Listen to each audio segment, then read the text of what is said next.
ये बात है वृंदावन के जंगल की।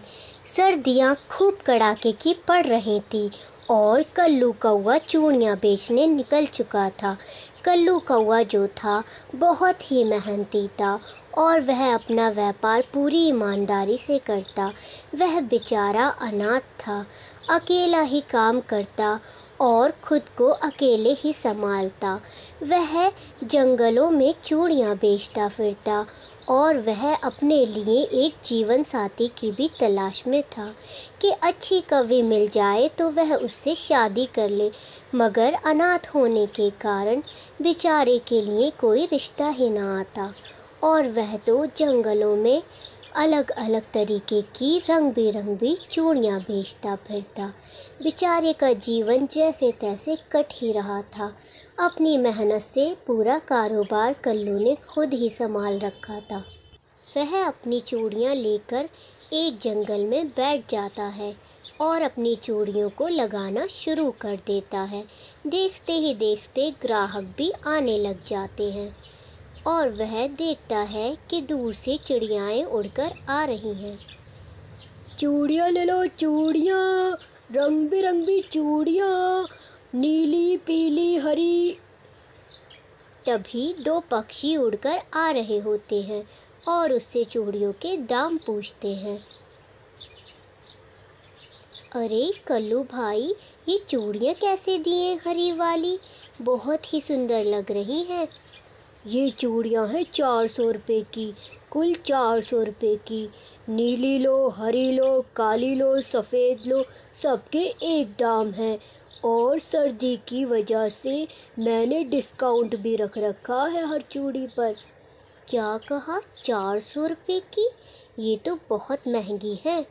अरे क्या महंगी भाई, 400 रुपये की है कुल। कोई सी भी ले लो, हरी लो, नीली लो, लाल लो, कोई भी लो, सिर्फ 400 रुपये एक दाम। डिस्काउंट दे रखा है मैंने। तुम्हें क्या पता, शहर से लाता हूँ चूड़ियाँ। और देखते ही देखते वहाँ पर गौरी भी आ जाती है और वह भी चूड़ियाँ देखने लग जाती है। कल्लू जी, ये लाल वाली चूड़ियाँ कैसे दी हैं आपने? बहुत सुंदर हैं ये चूड़ियाँ और मुझे बहुत पसंद आ रही हैं। अरे ये चूड़ियाँ कुल 400 रुपये की है कवि, और ये डिस्काउंट के बाद है 400 रुपये की। बहुत अच्छी हैं, ले जाओ, तुम पर बहुत जचेंगी और तुम बहुत सुंदर लगोगी इन चूड़ियों में।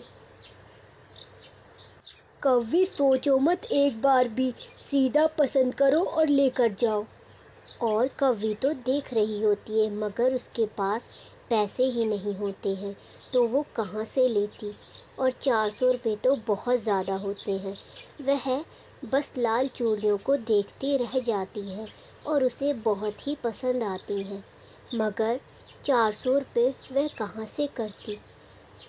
और कौआ भी उसे देख रहा होता है और कहता है, अरे क्या हुआ कवि, थोड़ा बहुत ऊपर नीचे चलता है, 350 रुपये दे देना बस, इससे कम नहीं होगा। क्योंकि मैं शहर से लेकर आता हूँ और इसी से मेरी रोज़ी रोटी चलती है। कोई और है नहीं कमाने धमाने वाला, कहो तो पैक कर दूँ। कवि तो बिना कुछ कहे वहाँ से उड़ जाती है। कल्लू सोचता रह जाता है कि कवि ने कोई जवाब ही नहीं दिया। ऐसे ही दिन गुजर जाते हैं और रिंकी अपनी दोस्त के घर जा रही होती है, जो कि गौरी उसकी दोस्त होती है। रिंकी तो अपने दोस्त के घर खुशी खुशी उड़कर जा ही रही होती है और वह बहुत खुश होती।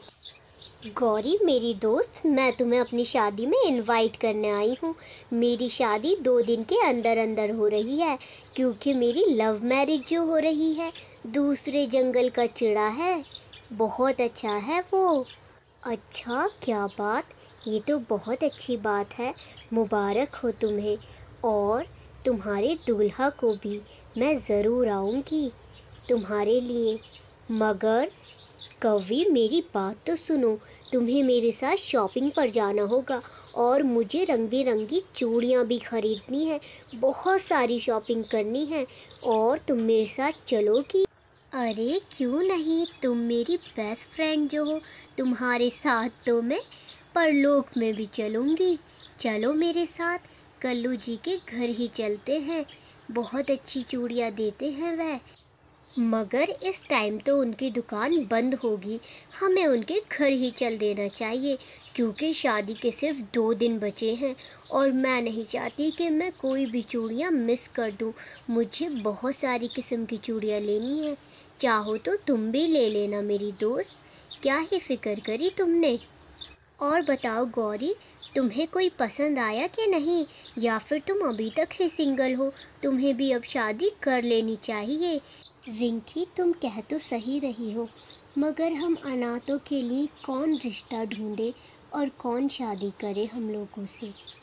ऐसे ही रात भी हो जाती है। रिंकी और गौरी दोनों ही कल्लू कौवे के घर जा पहुंचती हैं और चूड़ियां देखना शुरू कर देती हैं। अरे कल्लू भाई, चूड़ियाँ तो बहुत सुंदर सुंदर है, और ये लाल वाली चूड़ियाँ ज़रा बताओ तो कितने की हैं। सारी ही चूड़ियाँ मुझे पसंद आ रही हैं, मैं तो सबके 2-2 सेट लूँगी। मगर गौरी की निगाहें तो सिर्फ उन लाल चूड़ियों पर थी और वह सोच रही थी कि काश वो भी ख़रीद पाती, मगर पैसों की तंगी की वजह से वो बेचारी चुपचाप बैठी रहती है। अरे तुमने क्या बात करी, तुम्हारे लिए डिस्काउंट हो जाएगा, और तुम देखो जल्दी जल्दी पसंद करो। और ये सारी चूड़ियाँ ही 400 रुपये की हैं, एक एक का सेट 400 रुपये में मिलेगा। और गौरी की नज़रें उन चूड़ियों पर ही होती हैं। कल्लू कौवा भी गौरी को बहुत ध्यान से देखता है और वह सोचता है कि गौरी शायद परेशान है और वह उससे कह नहीं पा रही है। अरे गौरी जी, अगर आपको कोई चूड़ियाँ पसंद आ रही हैं तो आप ले लीजिए, कोई बात नहीं, मैं आपके लिए थोड़ा और कम कर दूँगा। आप पसंद कर लीजिए कौन सी चाहिए। अरे गौरी, अगर तुम्हें भी कोई चूड़ियाँ पसंद है तो तुम भी ले सकती हो, इसमें कोई बात नहीं। आप लोगों को जो चूड़ियाँ पसंद आती हैं आप वह अलग कर दीजिए, मैं उन सभी के सेट बना दूँगा। गौरी, आखिर तुम मेरी बेस्ट फ्रेंड हो और मेरी शादी में तुम्हें भी चूड़ियाँ पहननी पड़ेंगी। तुम भी अपने लिए जल्दी से पसंद करो कोई चूड़ियाँ, मैं कुछ नहीं जानती, जल्दी से देखो। मगर गौरी सोचती है कि वह पैसे कहाँ से देगी, उसे तो पहले से ही लाल चूड़ियाँ बहुत पसंद आ रही थी, मगर वह करती भी तो क्या करती। अरे मुझे चूड़ियाँ कोई सी भी नहीं पसंद आ रही हैं, तो बताओ मैं कैसे लूँ। और बाकी 1-2 दिन हैं अभी, मैं बाद में देख लूँगी, तुम अपने लिए देखो। और वो दोनों तो वापस घर लौट जाती हैं। पहले रिंकी का घर पड़ता है तो रिंकी अपने घर की तरफ जाने लगती है और उससे आगे गौरी का घर पड़ता है। गौरी के मन में रिंकी तो अपना थैला उठा के अपने घर की तरफ चली जाती है और बेचारी गौरी अकेली रह जाती है। उसका घर बाद में पड़ता है। वह सोचे जा रही थी कि अभी पूरी 1 रात बाकी है, अगले दिन उसकी दोस्त की शादी है और वह कैसे न कैसे करके वह लाल चूड़ियाँ ख़रीदना चाहती थी। वह बहुत सोचती है और उड़ती रहती है कि उसके पास आज रात के सिवा टाइम ही नहीं है। वह दूर दूर तक उड़ने लग जाती है और एक पेड़ पर जाकर बैठ जाती है। मुझे आज रात में कोई ना कोई काम देखना ही पड़ेगा। अगर कोई काम नहीं मिला तो मैं चूड़ियाँ कैसे पहनूंगी, और चूड़ियों के दाम तो कुछ ज़्यादा ही हैं, मगर मुझे कुछ ना कुछ करना ही पड़ेगा। और कौवी तो इतना सोचकर वहाँ से उड़ जाती है। जैसे ही वह उड़ रही होती है तो वह एक बूढ़ी चील को देखती है बैठा हुआ और उसके पास जा पहुँचती है। अरे क्या हुआ चील दीदी, आपकी तबीयत तो ठीक है, और ये कैसा फैलावा फैला रखा है ईंटों का। आप कुछ काम कर रही थी क्या? मैं आपकी मदद कर दूं ज़रा थोड़ी सी। हाँ, मैं काम कर रही थी मेरी बच्ची, मगर ये ईंटें मेरे से उठ नहीं रही हैं। मुझे अपना नया घर बनाना है, मगर ये ईंटों का बोझ मैं दूसरी तरफ रख नहीं पा रही हूँ। अगर तुम मेरी मदद करो। और कौवी तो कहते ही ईंटें लेकर रखने लग जाती है दूसरी तरफ, और देखते ही देखते सारी ईंटें रख देती है।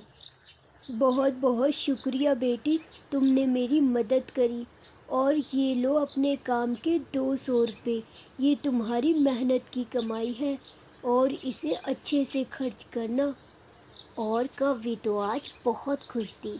वह सोच रही थी कि उसने किसी की मदद भी कर दी और उसे पैसे भी मिल गए। वह बहुत ज़्यादा खुशी से उड़ रही थी कि अब वह चूड़ियाँ खरीद सकती है।